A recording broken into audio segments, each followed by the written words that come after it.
देवगढ़ में 2 दिनिया जिलास्तरीय मत्स्य प्राणी संपद मेला प्रधानपाट स्थित बड़बगीचाठारे जिला मत्स्य प्राणी संपद विभाग तरफ आयोजन कर कार्यक्रम देवगढ़ जिलापाल महोदय सभापतित्व में आयोजन होता बेले एथिरे मुख्य अतिथि भाव में देवगढ़ विधायक सम्मानित अतिथि संबलपुर सांसद प्रतिनिधि तथा बीजेपी जिला सभापति श्री अरुण कुमार साहू महोदय उपस्थित थे।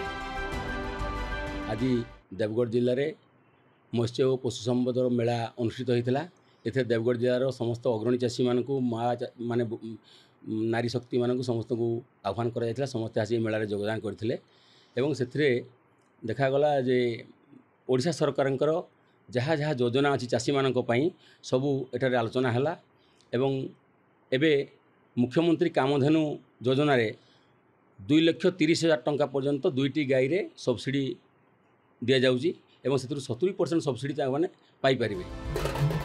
यह अवसर में जिलावासी किपरि राज्य सरकार सब्सिडी योजन उपकृत होते श्री संबलपुर सांसद प्रतिनिधि अरुण कुमार साहू महोदय मेलार सामिल एसएचजी महिला ए विषय अवगत कराइले। तेज संबलपुर सांसद प्रतिनिधि कहवा कथा देवगढ़ जिला एक चाषी बहुल जिला। यह जिले में आगामी दिन में केमिति भरपूर मात्रा चाष करने चाषी मानू चाष संबंधी सामग्री राज्य सरकार तरफ जोगाई दिया प्रतिश्रुति देते और केन्द्रमंत्री धर्मेन्द्र प्रधान सहयोग में देवगढ़ जिलार विकास निमंते आगे नेबाई प्रतिश्रुति देते। यहाँ मेला में देवगढ़ जिलार किछि क्षुद्र व्यवसायी को पुरस्कार राशि वितरण करा जायतिला।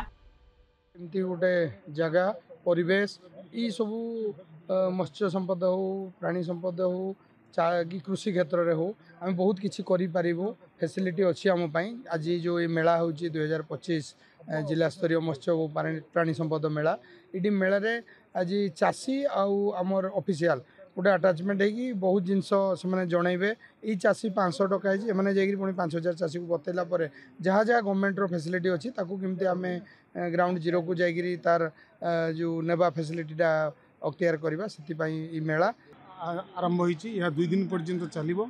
यार मूल लक्ष्य चाषी मानकु सचेतन करवा एवं सरकारंकर विभिन्न कार्यक्रम संबंध रे तांकु बुझेइबा एवं सफल चाषी मानक सहित तांकर अभिज्ञता शेयर करवा एथि सहित सफल चाषी मानक पाखरु से माने ई पशु संपद चाष संपर्क रे बहुत जिनस जानि परिबे।